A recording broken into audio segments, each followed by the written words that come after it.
আজকের সময় কয়টায়? 6টা 8-এ না 9-এ? 10-এ? আরে রকি ভাই 11-তে? রকি ভাই ইফতারির সাথে নিয়ে কিন্তু ফাইজলামি করা যায় না, এটা সুন্দর করে দোয়া করেন। আরে ভাই দোয়া করতে হুজুর লাগে না ভাই। আসলে আমরা এখন সমুদ্র পাড়ে ইফতার করার জন্য আসছি, ইনানি বিচে। আমি আসলে আমার ফার্স্ট টাইম এখানে ইফতার করা, তো রমজান মাসে যেহেতু কক্সবাজারে আছি তো একটু ইফতার করার জন্য চলে আসছি। সূর্য অলরেডি কিন্তু ডুবে যাচ্ছে, মানে সূর্যকে আসলে আমার ক্যামেরাতে ফ্রেমে বন্দি করা যাচ্ছে না, বাট সূর্য কিন্তু আমার ঠিক এই যে আপনারা দেখতে পাচ্ছেন আঙুল বরাবর উপর দিয়ে চলে যাচ্ছে। তো আসলে রমজান মাসে এখানে ইফতার করতে পারছি বিচে, সমুদ্র পাড়ে, সমুদ্রকে সামনে রেখে। তো এটা খুবই একটা এক্সাইটিং মোমেন্ট আমার জন্য। ফার্স্ট টাইম এই ধরনের একটা প্রোগ্রাম করতে পারছি বা ইফতার পার্টি করতে পারছি। দেখতে পাচ্ছেন আমরা যে জিনিসগুলো নিয়ে আজকে ইফতার করব সেগুলো আসলে দেখানোর চেষ্টা করতেছি। তো বিশেষ করে দূর থেকে দেখা যায় তরমুজগুলো, তরমুজের যে ফিজ রয়েছে সেগুলো আসলে খুবই সুন্দর।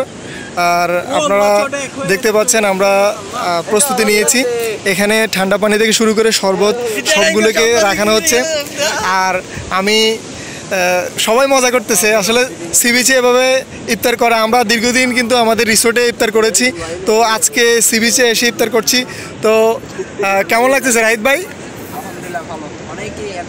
রকি ভাই কেমন লাগতেছে আজকে ইফতার করাটা? আচ্ছা আচ্ছা আচ্ছা, রাসেল ভাই আসলে কেমন লাগতেছে? অনেক ভালো লাগতেছে ভাই, আমি খাওয়ার আগে ভালো লাগতেছে।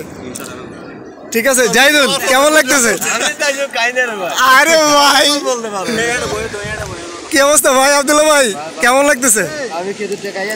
আচ্ছা আচ্ছা ঠিক আছে, সবাই একটা না একটা কিছু খেয়ে বলবে। আসলে আমি না খেয়ে বলতেছি যে খুব ভালো হবে, কারণ এরকম পরিবেশটা আসলে আমাদের হয় না, সবার সুযোগ হয় না। আমরা শুরু করেছি, আর আজকে ইফতার করার মাধ্যমে এরকম একটা স্মৃতি আমরা ফ্রেমে ধরে রাখবো। আমার চ্যানেলে আপনারা এই ভিডিওটা খুব ভালোভাবে এনজয় করতে পারবেন। আসলে সূর্যটা ডুবে গেছে, আমরা প্রস্তুতি নিতে নিতে আসলে সূর্য ডুবার সিনারিও আমার ব্লগে আপনারা দেখছেন, তো এটা দেখানোর কোনো প্রয়োজনীয়তা নেই বলে আমি মনে করছি। আপনারা দেখতে পাচ্ছেন সমুদ্র পাড়ে অনেক মানুষজন এখানে এসে ইফতার করছেন। তো আজকে 27 রমজান উপলক্ষে খুব ভালো লাগতেছে যে আমরা কিন্তু রয়েছি, এটা হচ্ছে বে ওয়াচ ইনানি, আর আমরা অ্যাঙ্কর রিসোর্টের সামনে আজকে ইফতার করতেছি। এই হচ্ছে সেই বে ওয়াচ। আর আপনারা দেখতে পাচ্ছেন যে রয়্যাল টিউলিপ যেটা রয়েছে সেটাও সামনে রয়েছে, আর ইনানি জেটি ঘাট। তো খুব ভালো লাগতেছে, আমি ফার্স্ট টাইম এরকম একটা ইফতার করছি এমন একটা জায়গায়, যেটা আমার জন্য আসলে খুবই এক্সাইটিং। তো আসলে আমরা ইফতার করার জন্য কী কী জিনিস আনছি আপনাদের দেখাই। আমরা এখানে তরমুজ নিয়েছি, জিলাপি, তারপরে পেঁয়াজু, বেগুনি, ছোলা, মুড়ি, খেজুর, ঠান্ডা পানি নিয়েছি, শরবত নিয়েছি।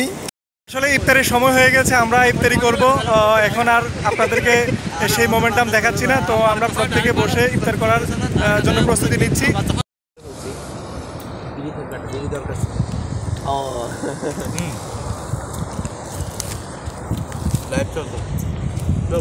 না সমস্যা নাই, সবাই অলরেডি ইফতার করছে, তো আমিও করছি। আসলে এরকম মোমেন্টাম প্রত্যেকেরই সুযোগ হয় না, যেহেতু কক্সবাজারের ইনানিতে আছি, সমুদ্রে একদম পাড়ে রয়েছি, তো সেই সুবাদে এখানে এসে ইফতার করাটা আমার কাছে খুব ভালো লাগছে।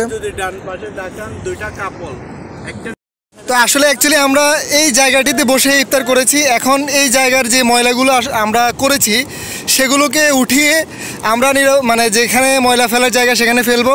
সমুদ্র বীচকে আসলে নোংরা করব না।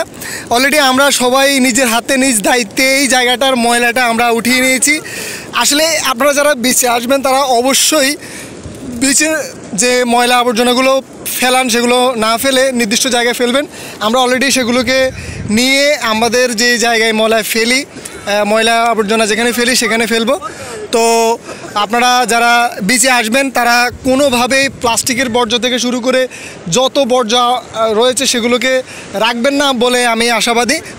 ওকে, তারেক ভাইকে জানাই অসংখ্য ধন্যবাদ। উনি হঠাৎ করে, আমি ছিলাম বেসিক্যালি ছুটিতে, উনি যে ফোন করে এমন ভ্রাতৃত্ব দেখাইছে আসলে আমাদের ফ্যামিলি কিন্তু দুই ধরনের, তারপরও আমাদের জব লোকেশন হচ্ছে একসাথে, আমাদের কর্মজীবনও হচ্ছে কি বেশি দিনের না, তারপরও অল্প সময়ের মধ্যে উনি আমাদের এমন ক্লোজ হয়ে গেছেন যে একদম ভাই চাইতে বেশি। তো আলহামদুলিল্লাহ, তারেক ভাইকে খুব ভালো লাগে, ধন্যবাদ জানাই এবং দোয়া করি যাতে ভবিষ্যতে আরও আপনি এর চাইতে বড় একটা পার্টি হবে হবে ইনশাল্লাহ ইনশাল্লাহ, এই বিচে হবে, এই বিচে হবে। আগামী রমজানে আমি যেখানে থাকি না কেন এখানে বড় একটা পার্টি দিব, নিয়ত করছি। যেটা বলেছেন, আমরা যেখানে ইফতার করি না কেন, আমরা ইফতার করি বা না করি, আমাদের আশেপাশে যদি কোনো ময়লা থাকে এটা ক্লিন করার দায়িত্ব হচ্ছে আমাদের। কারণ আমরা যে জায়গাতে থাকবো খাবো ওই জায়গাটা যদি পরিষ্কার না থাকে আসলে দেখতে কেমন লাগে সেটা আপনারাই জানেন। জি জি অবশ্যই, থ্যাংক ইউ তারেক ভাই, অসংখ্য ধন্যবাদ, সবাইকে অসংখ্য ধন্যবাদ।